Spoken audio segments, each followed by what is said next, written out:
Hey guys! So I'm here again with another episode of Girl Game Reviews. This time it's the Horror Month Special Episode 1. Unfortunately, because I've been really busy lately, I haven't had the chance to look at a whole horror series, so instead the dynamic of these Horror Month Specials are going to be one horror film and one horror game each episode. So let's get to it! Okay, the horror film for this week is Wreck 2. Now, the reason I've picked this is because I actually watched it last night because I managed to buy it the other day. The story of this film takes place 15 minutes from the end of Wreck, where in this one a SWAT team as well as a member of the Ministry of Health are being sent into the building to find out what happened and try and find some survivors and see what's going on. Now, the camera system in this one is a little different to the first film, as we still have the standard camera member of the team, but we also have helmet cams on the SWAT team, so we are able to, from time to time, cut to their first person views when they're separated on their own to see what they're experiencing. This camera system works as it brings us a lot closer to the horror, despite the fact that Blair Witch Project and Paranormal Activity and Diary of the Dead and other such films have done this before. Wreck does it in a different way, which tries to actually terrify you in parts. There are also other people within the building that have a camera, and we see their perspective later on, which also makes it interesting how the stories overlap. Now, the film itself deserves probably one of my higher ratings of a 9 out of 10, as it uses great lighting, very grainy and dark throughout, as well as brilliant camera usage. Sound, there's no music, it's all natural within the environment. Also, it's a good cast, they've brought back people from the first film and are staying true to the story. Also, they don't try to get you with cheap jump scares and all these fake tricks that, no offence, that America overuses with their films. Goes for natural horror and tries to mess with your mind. So this is definitely why I believe Wreck 2 deserves a 9 out of 10, and I can't wait to see the prequel they're working on called Wreck Genesis and also Wreck Apocalypse, which are taking place before the first film and after the second film that's set to be released within the next 2 years. Okay, the horror game I'm going to be talking about is Project Zero. Now, most of you are probably questioning what that is, so let me explain. Project Zero is the European and Australian name for the game series known as Fatal Frame. The game series is also known as Zero in Japan. Now, the whole premise of the game is to battle ghosts with an antique camera.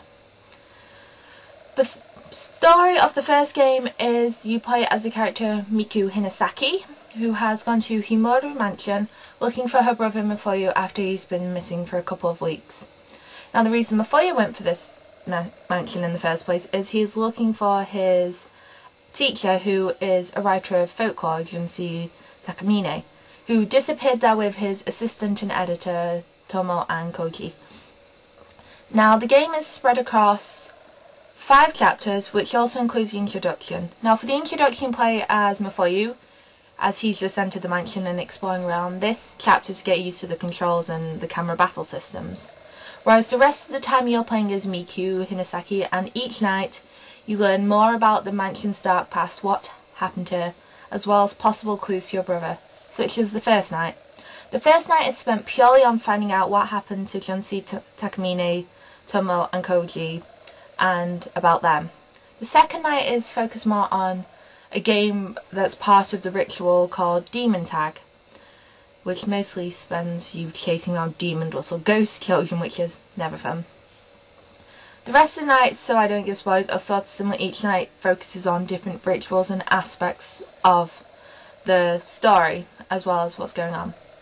This is one of the best horror PS2 games to ever exist, as it goes for, again, much like Wreck 2, pure horror, a lot darker and scary, and has faint sounds that come out of nowhere at you, as well as random ghost attacks where if you spend too much time wandering around, you will be attacked.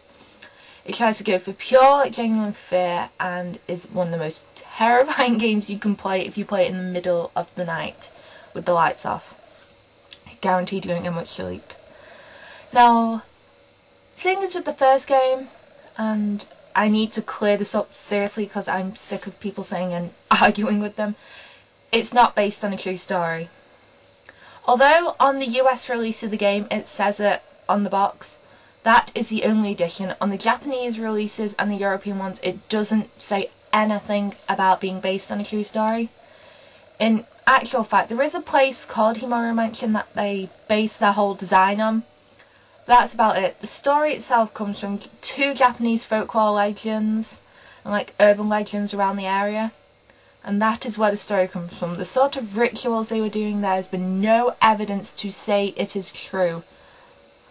It's more just the location they're basing on truth. So hopefully that has cleared it up all for you. I will probably rate this game, and I definitely have to say that this game is a 10 out of 10. Brilliant atmosphere, sheer horror. It's definitely psychological horror and it's gaming at a classic level, and I just wish they'd bring this series back, especially to the PS3. Now we have like the Move and you can bring back out editions for the Xbox with Kinect to bring into a new horror dynamic. Overall, this is one of my favourite horror games and I thoroughly enjoy it.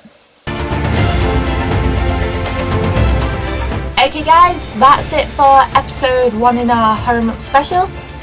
If you have any games or films yourself you'd like me to review in my next Horror Month episode next week, post a comment below and let me know.